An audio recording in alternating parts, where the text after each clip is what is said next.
Hello and welcome back, and everybody, Levi here, and today's deck tech is going to be a little bit different than some of the normal ones I do because I don't really make that many Simic decks. This one and the Omo deck, I believe, are the only ones I've actually uploaded to my channel, so I thought I'd go into a little bit of a different direction and throw in Clement the Worrywort, 1, a green, and a blue for a 3/3 Frog Druid with Vigilance. He says, whenever Clement the Worrywort or another creature you control enters, return up to one target creature you control with lesser mana value to its owner's hand. Also, frogs you control have tap, add green or blue, but spend it only to cast a creature spell. Now, the direction I am taking Clement is a pretty standard value ETB creature strategy, as opposed to like the frog tribal strategy, which I think a lot of people are doing on EDH Rec. I thought I would just do the more value-y ETB strategy is what I'm going for here. So anything with really good ETBs, drawing lots of cards, getting lots of ramp and stuff like that. So one thing I will note with Clement is, even though I'm not doing a frog tribal, I do have some frogs in here, but he himself is a frog, so you can tap him to add green or blue, so he is a mana dork as well, so that's really nice to note. However, I'll just start by going over some of the card draw in the deck, because I believe that is like the majority of the ETBs that really provide you value, and to get your plan going, you're going to need a lot of card draw. So I'll start off with like the simple ones that just ETB and kind of draw you a card, like Risen Reef, 1, a green and a blue for a 1/1 elemental. Whenever Risen Reef or another elemental enters the battlefield under your control, look at the top card of your library. If it's a land card, you may put it on the battlefield tapped. If you don't, you put it in your hand. So technically it's not drawing you the card, so you won't get draw triggers, but I don't really have that much draw trigger support in the deck anyway, so that doesn't really matter. The cool part is this is even better than drawing a card, because if it's a land, you get to just throw it right on the battlefield, essentially ramping you for that turn. And in addition to the one-offs like Risen Reef, I also have repeated card draw like Baron Talarian Archmage, 1 blue for a 2/2 human wizard. When Baron Talarian Archmage enters the battlefield, return up to one other target creature or planeswalker to its owner's hand. So you can use that on your opponents. You can bounce something they have, but I think most of the time you're probably going to want to use that on one of your like 4 or 5 or 6 drops, because it's going to be a little bit harder to get them back to your hand. Remember that the Clement only lets you get lesser mana value back to your hand when you cast things, so it's going to be a little bit harder to get, like, say, our Bane of Progress or something back to our hand if I want to reuse that. So stuff like Baron is going to be really helpful for that. But not only does he do that, he also has, at the beginning of your end step, if a permanent was put into your hand from the battlefield this turn, draw a card. So that's guaranteed on every single one of our end steps that we're going to be drawing cards, similarly to that one. But I think even a little bit better, came out in the same set with Clement, dour-port Mage, 1 and a blue for a 1/3 Frog Wizard. Cool that it's a frog because it also is a mana dork, but it says whenever one or more other creatures you control leave the battlefield without dying, draw a card. So every time that we bounce one of our creatures, we draw a card. Also has its own bounce ability, pay 1 and a blue to tap it, return another target creature you control to its owner's hand. So if you have smaller creatures that you just want to rebuy their ETBs, that's fine, but if you want to save that for something good, probably use that on one of your higher cost creatures. Next up, really good fit in the deck, I got Grazilax Illithid Scholar, 1 blue for a 3/2 horror. Whenever a creature you control becomes blocked, you may return it to its owner's hand, and then whenever one or more creatures you control deal combat damage to a player, you draw a card. So say we have our dour-port Mage and our Grazilax out, we swing in with our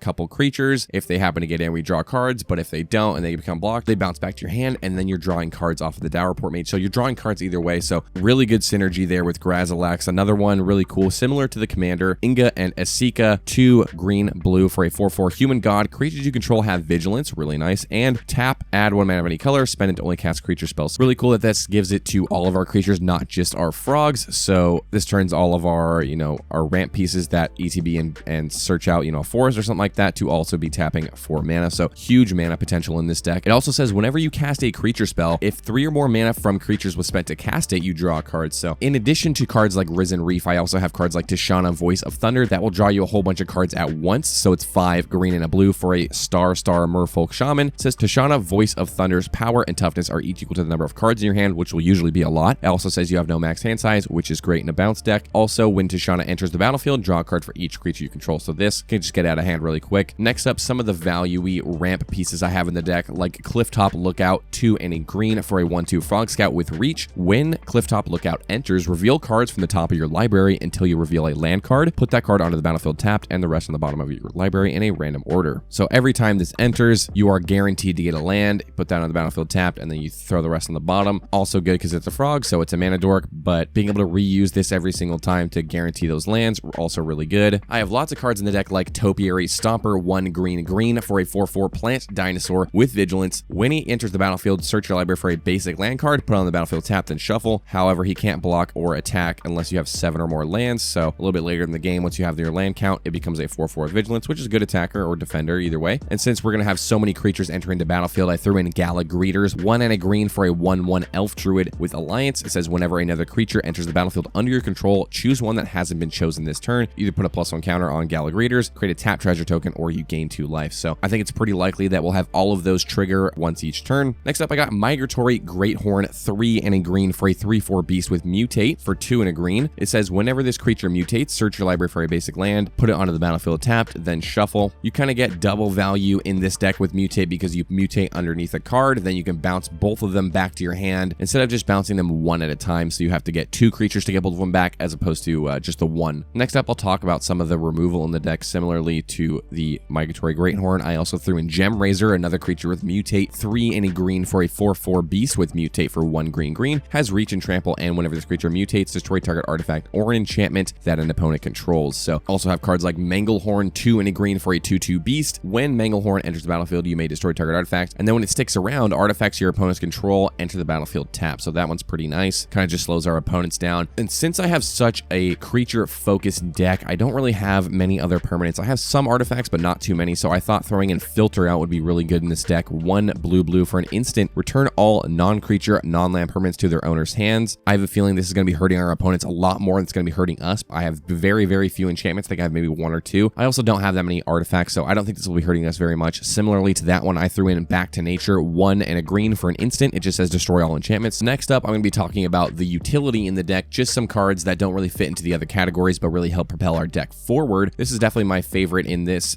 deck particularly. A lot of the utility cards are really cool in the deck. One I found that was super interesting is Blood Clock, 4 mana artifact. At the beginning of each player's upkeep, that player returns a permanent they control to their hand unless they pay 2 life. So what this does is whittle down our opponent's life totals if they don't want to bounce creatures back to their hands, but it also helps us out because we want to be bouncing creatures back to our hands to replay them later to get their ETBs. Also some really cool tech with our commander, Leyline of Anticipation, 2 blue for an enchantment. If it's in your opening hand, you can start the game with it out on the battlefield, but what it says is you may cast spells as though they had flash. So this basically is like a protection spell in our deck with our commander out. If we have a creature that our opponents are going to remove and we have a creature with greater mana value in our hand, we can flash out that creature and then bounce back the creature that is getting targeted by the removal, thus saving the creature. So when we have flash out with Clement, it's going to be really hard to get rid of our creatures, seeing as how we'll always have creatures in our hands to, save our other creatures. I also have other protection in the deck like Slippery Bogbonder, 3 and a green for a 3/3 human druid with flash and hexproof. When Slippery Bogbonder enters the battlefield, put a hexproof counter on target creature, then move any number of counters from among creatures you control onto that creature. I don't really have many other counters that I'm going to be moving around. The main reason I'm putting this in is for the hexproof. Also it has flash, so it has the same utility as the Leyline, but really cool to be able to bounce the Slippery Bogbonder back to your hand, just putting hexproof counters on all your creatures, really sick. Another great included in the deck, I have Monster Manual, 3 and a green for an artifact. You can pay 1 and a green, tap it, and then you put a creature card from your hand onto the battlefield. Cool thing about this is it does trigger Clement because Clement cares about entering, not casting. That's really great. Also, since we're going to be cycling a lot of cards in and out of our hands with the bounce mechanic, it's going to be nice to be able to save some mana on the Monster Manual, paying 2 mana instead of, paying 5, 6, 7 mana for some of our bigger spells. You can just pay 2 and throw them out with the Monster Manual. Also, I threw in Maskwood Nexus because it turns all of our creatures into frogs, therefore turning them into mana dorks. So it's 4 mana for an artifact. Creatures you control are every creature type. Same is true for creature spells you control and creature cards you own that are on the battlefield. You can also pay 3 and tap to make a 2/2 changeling, which we'll never make in this deck, but just turning all of our creatures into frogs to let them tap 4 mana, really good value. Another cool little value piece I got here, the last one I'm talking about, Thieving Skydiver, 1 and a blue for a 2/1 Merfolk Rogue. It has Kicker X can't be 0. When Thieving Skydiver enters the battlefield, if it was kicked, gain control of target artifact with mana value X or less. If that artifact's an equipment, you attach it for free to the Skydiver. So with all of the crazy artifacts that are running around the format right now, like, the One Ring or Soul Ring or anything like that, there's just so many things that Thieving Skydiver can steal. The cool thing about the Skydiver is you don't give the artifact back if the Skydiver would leave the battlefield. It's not like a prison effect. You can just bounce the Skydiver back to your hand and reuse it later to get just more and more artifacts from your opponents. Thought that was a really cool include in the deck, but that's really all I have for Clement the Worrywort. It's basically just your average creature ETB strategy, but I try to do a little couple cheeky things in the deck to kind of make it a little more interesting than just say your typical green-blue value deck. The cool thing about a deck like this is you can always swap out cards because every single set we get a new green or blue ETB creature, so you can keep this one fresh for a long time because you're always getting any support for it. But that's really it for Clement the Worrywort. If you guys want to check out the full deck list, I have it down in the description. Feel free to comment down below whether you like this deck tech or not, and if you have any suggestions for my list. Also, feel free to like and subscribe if you want to see more deck techs like this one. But thank you guys so much for watching, and I'll see you guys in the next one. All right, take care.